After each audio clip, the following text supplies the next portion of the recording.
Hello Team Brompton, this is Dan Cobley. I have just unboxed my new G-Line, so I thought I'd share some feedback with you. Hope it's useful.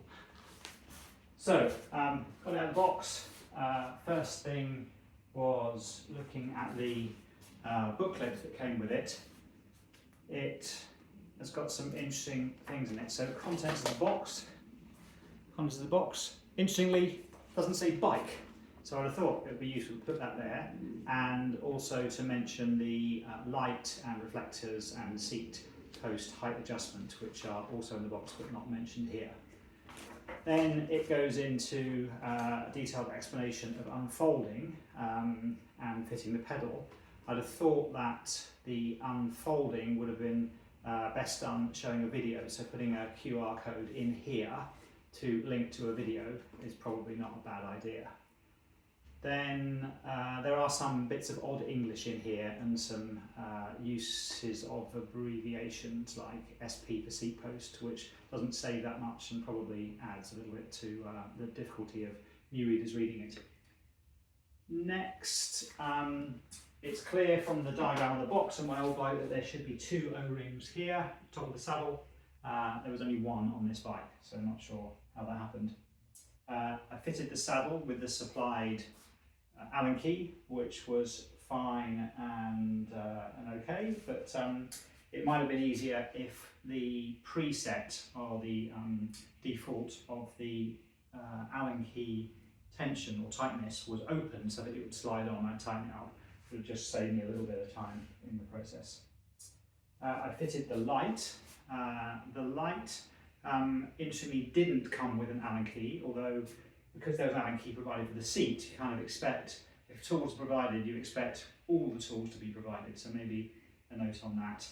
And when the light came, it came oriented on the bracket like this, that orientation rather than that orientation, so it came vertically, but obviously in the vertical orientation it doesn't actually fit on because the seat's in the way, so just might lead to some confusion with some users. But a great little light, and I like the fact that it mounts directly onto the seat with the threaded hole there. So the pedal mount. So pedal separately supplied. Obviously I'm familiar with this from the T-Line, but just like with the T-Line, I find this pedal is quite hard to get in, and actually much stiffer on this one. So as I've mentioned before, it would be great if you could find a supplier that would round off the hex on this so that it will slide in any orientation, because the hex isn't used anywhere in the mechanics of the bike.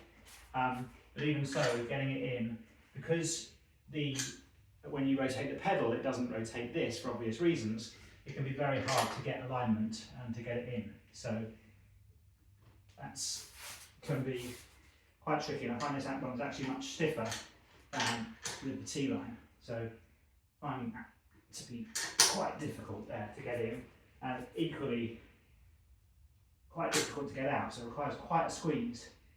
And then I didn't see anywhere in the instructions the fact that this goes in there as a storage space. I think some people might miss that and wonder what to do with this. I think likewise again, it can be quite difficult to get the orientation right so that it pulls in all the way to the magnetic clip. So I think I will end up grinding off the corners of the hex on that. Fantastic if that could be true out of the box. Then in terms of unfolding, so obviously I'm familiar with this. It unfolds nicely. I love the new brackets that are sort of familiar to me from the T-Line. I do find that the lift from here is much harder work than the other bike, I guess, for obvious reasons of weight and geometry. But that's nice, and that all works fine. Then going back to the fold,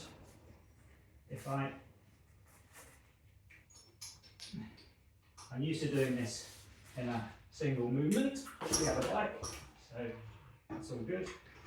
Again, a little bit stiff, but fine.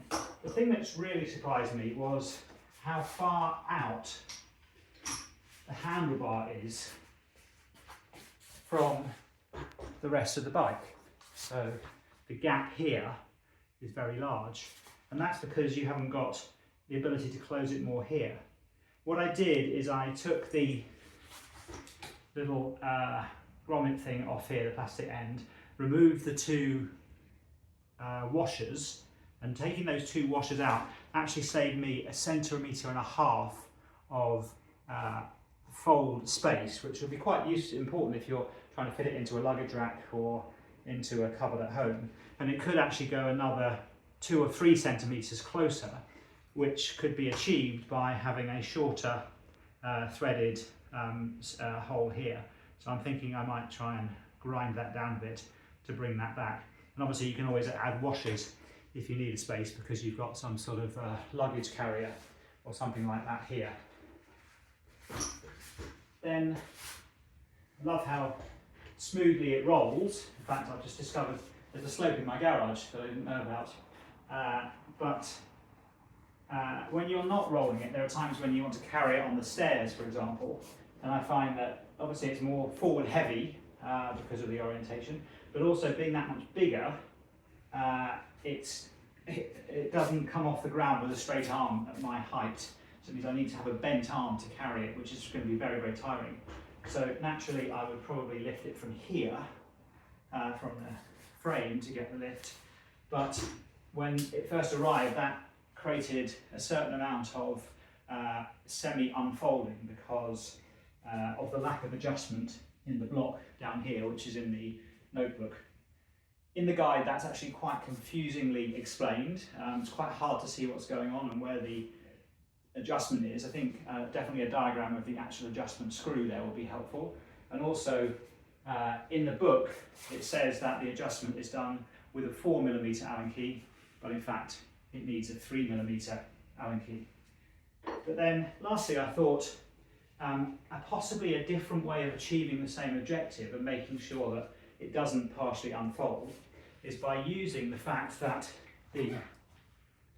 the seat post comes down and sits on top of the block here that's used for clipping the whole thing together when it's unfolded. And maybe you could put a little indent into this with a raised edge so that when you're lifting it, the seat post butts up against that at the bottom and stops it from unfolding. I think that could be quite an elegant solution. And then finally on the sizing, I'll just unfold it again. I'll bring that up to the top. Oh, that's stiff. Unfold there. Maybe that's a lubrication opportunity. I'll have a look at that. So this fully unfolded and in the highest position. I'm going to compare it with a standard Brompton, again with the mid-size seat post. I'm not sure if you can see that there. With the mid-size seat post and also fully unfolding. What's interesting is how much higher this medium is to this one, which is kind of the medium. And so I ordered the medium thinking they'd be similar. If this seat post at medium was that much shorter, then it would sit almost flush with the bike frame when it's in the closed position, and that would allow the whole thing to store much more easily and would improve the carryability. So, oh, stiff.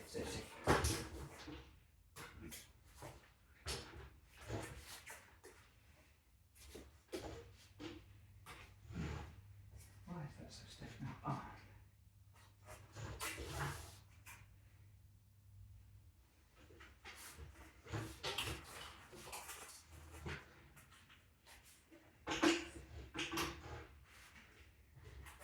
Something odd going on there. What am I doing wrong?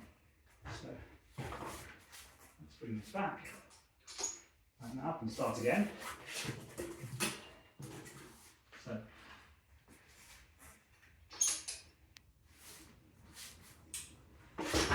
first, and then this one. There's something catching there. Ah, yes, sorry, that was the pedal, being that much bigger, was catching on the carrier block and stopping it folding. So that's something I need to watch out for. It's not obvious, but that would be a problem. So just finish the fold. And so my point of having a slightly shorter seat post, because if the seat post could be that much shorter, then obviously it would store better, but also would make the carrying much easier because it would be further away from the ground. So that's everything for now. That's just on the unboxing. I'll leave some additional feedback when I've ridden it for a while and let you know how I get on. Hope that's helpful. Thanks very much and appreciate all your help.